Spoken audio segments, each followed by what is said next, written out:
Hi, it's Francisco again. In this video I'm going to explain on what my idea consists, how I believe it should be implemented, and most importantly, its potential benefits to the development of smart and sustainable cities.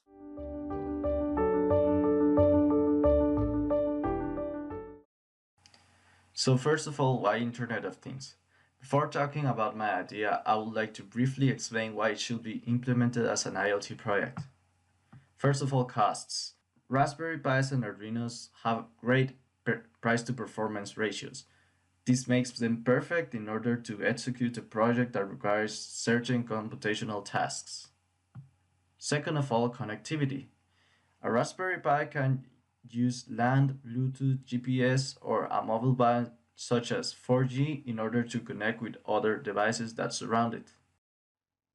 Most of the sensors that are present on a Raspberry Pi or an Arduino are pretty much standardized. They are compatible with the GPIO located in the PCB of a Raspberry Pi or an Arduino. This brings us to the expandability of a Raspberry Pi project.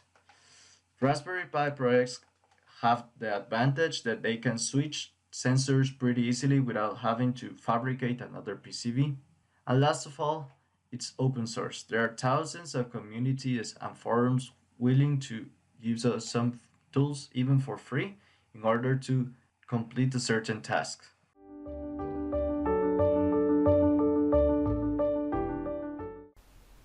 So let us review my project. So the main goals are as follows.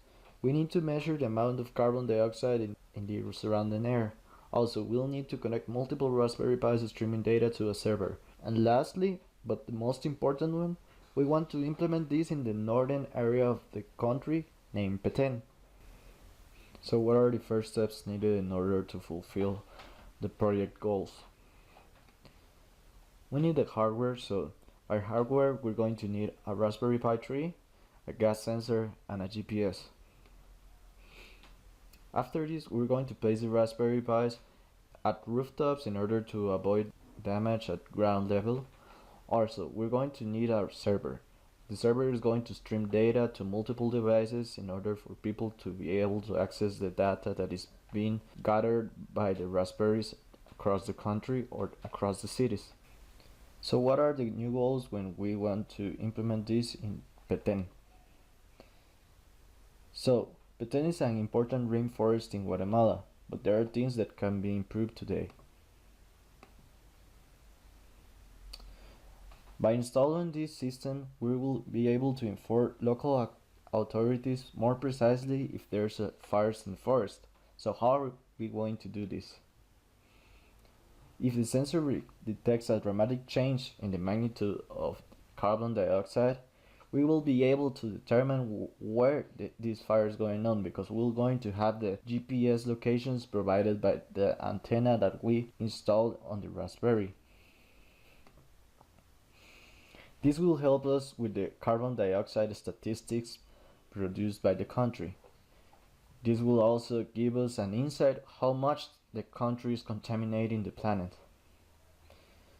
This will have a positive impact on our country because we're going to have measurement of carbon dioxide gases, but also we're going to prevent the expansion of forest fires and reduce the response time of the local authorities in order to fight the fire produced by a forest. This will also impact in a reduction of the death tolls of animals, and more forests are going to be protected by these quick response systems based on Internet of Things.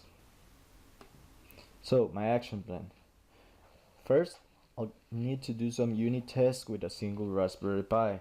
Second of all, I'm going to need to configure a server so terminals, the Raspberries, can send data to the main server and it can store it there. And last, we're going to report the statistics to population, and this will certainly help in order to create more outposts that report carbon dioxide emissions. So, this is my idea in order to develop sustainable and intelligent cities. By implementing this, we will be able to measure the amount of carbon dioxide that is being poured into the atmosphere, but we'll also be able to reduce the duration of forest fire that occur on Petén. This will help with its preservation and save hundreds of endangered species that live there. This idea was developed in order to participate in Seeds for the Future Huawei 2018. I hope you liked this video. Thanks a lot for watching it.